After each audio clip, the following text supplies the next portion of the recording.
रात के करीब 12 बजे थे। मीरा अपने कमरे में सो रही थी। अचानक फोन बजे। मीरा ने पास वाले टेबल से रिसीवर उठाया। हेलो, कौन बोल रहा है? मीरा बेटा, मैं तुम्हारी मासी बोल रही हूं। तुम्हारी मां अब नहीं रही। मीरा के हाथ से फोन लगभग गिर गया। कुछ पल वह कुछ बोल ही नहीं पाई। कमरे में एकदम सन्नाटा फैल गया। सिर्फ उसकी सांसें सुनाई दे रही थीं। कब? कैसे? पता नहीं बेटा, किसी को पता भी नहीं चला। तुम जल्दी आ जाओ। मीरा कुछ देर वहीं बैठी रही, उसकी आंखें खाली, जैसे कुछ सोच ही नहीं पा रही हो। वह मां जिससे उसने सालों पहले रिश्ता तोड़ लिया था, जिससे वह कभी नहीं मिलना चाहती थी, जिससे वह डरती थी, आज उसी की मौत की खबर मिली थी। मीरा ने सब कुछ अपने पति रितेश को बताया और अगली सुबह वे दोनों और 7 साल की बेटी अनु अपने गांव के लिए निकल पड़े। गांव की सड़कों पर धुंध छाई हुई थी, हवा में नमी थी और मीरा के दिल में एक अजीब सा बोझ था। वह शांत थी। रितेश ने कभी मीरा की मां को देखा नहीं था, न ही कभी मीरा ने उसके बारे में बात की थी। कुछ घंटों में वे घर के सामने पहुंच गए। आंगन में कुछ लोग खड़े थे, कुछ रिश्तेदार, कुछ गांव वाले। सबकी नजरें मीरा पर थीं। बीच में मां का शव रखा था, कपड़ों में लिपटा हुआ। वहां एक अजीब बदबू थी। मीरा बस खड़ी रही, न आंसू न आवाज। मां के शरीर को ज्यादा देर रखना सही नहीं था, इसीलिए जैसे ही वे पहुंची, सबने अंतिम संस्कार कर दिया। धीरे धीरे लोग अपने अपने घर लौट गए। घर में अब सिर्फ मीरा, रितेश, उनकी छोटी बेटी अनु और मासी रह गई। मासी पास के गांव में रहती थी, इसीलिए वह रात वहीं ठहरी। मीरा को भी वहीं रुकना पड़ा। घर बड़ा गंदा और बदबूदार था। दीवारों पर जाले, दरवाजों की चरमराहट और किसी चीज की ठंडी परछाई हमेशा उसके साथ रहती।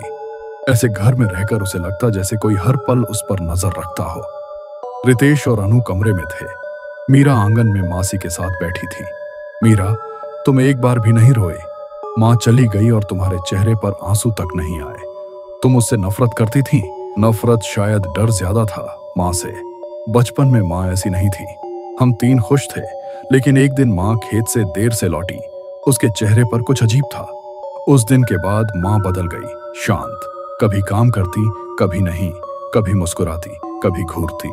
रात को घर में घूमती, बिस्तर के पास खड़ी। मुझे बहुत डर लगने लगा।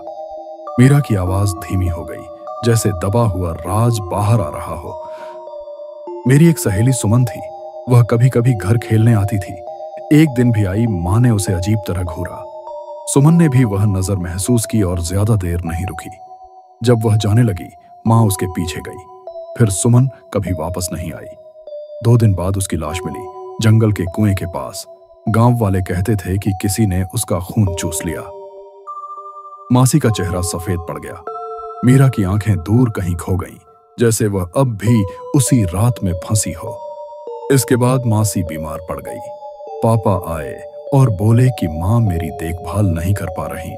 फिर उन्होंने मीरा को मासी के पास भेज दिया। मां ने रोकने की कोशिश भी नहीं की। मासी बस देखती रही।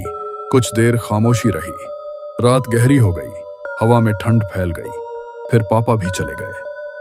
मीरा ने अपनी बेटी अनु को गले से लगाया और फैसला किया कि अब वह इस याद में नहीं रहेगी।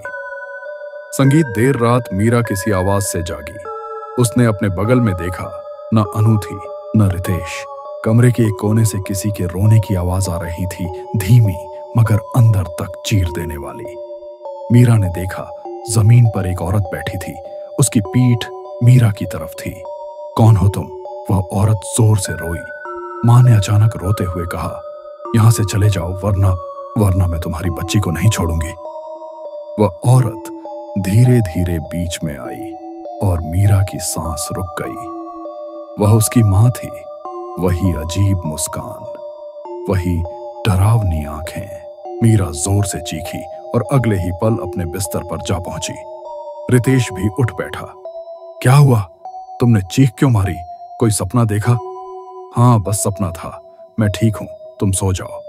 सुबह की हल्की धूप टूटी खिड़की से अंदर आ रही थी। रात का डर अब भी मीरा के चेहरे पर जमी हुई थी। वह घर में रहना मुश्किल महसूस कर रही थी। उसकी नजर कमरे की तरफ गई। अनु अपनी गुड़िया के साथ फर्श पर खेल रही थी, लेकिन जैसे किसी से बात कर रही थी, जवाब दे रही थी। अनु, तुम किससे बात कर रही हो बेटा?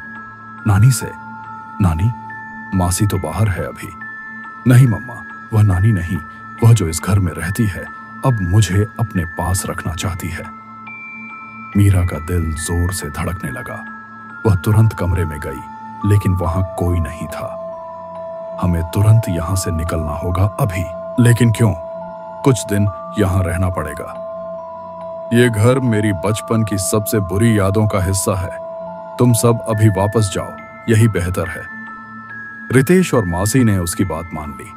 मीरा ने अपनी छोटी बेटी को गले लगाया और घर से निकलने से पहले आखिरी बार देखा। टूटी खिड़की पर धुंधली रोशनी में किसी औरत की परछाई खड़ी थी। लंबे खुले बाल, झुका हुआ सिर, बिल्कुल स्थिर। मीरा की सांसें रुक गईं। वह एक पल के लिए हिल भी नहीं पाई। परछाई का चेहरा ऊपर उठा और मीरा को महसूस हुआ कि वह चेहरा मां जैसा था, लेकिन इस बार डरावना नहीं, बल्कि बहुत उदास और टूटा हुआ, जैसे कुछ कहना चाहती हो। उसके पीछे एक और चेहरा उभरा, एक भीषण तिरछी मुस्कान वाला, खाली आंखों वाला, जैसे कोई दूसरे साए के पीछे छिपा खड़ा हो। मीरा की धड़कन रुक गई। उसने पलक झपकाई और अगले ही पल दोनों साए गायब हो गए, जैसे वहां कभी थे ही नहीं। संगीत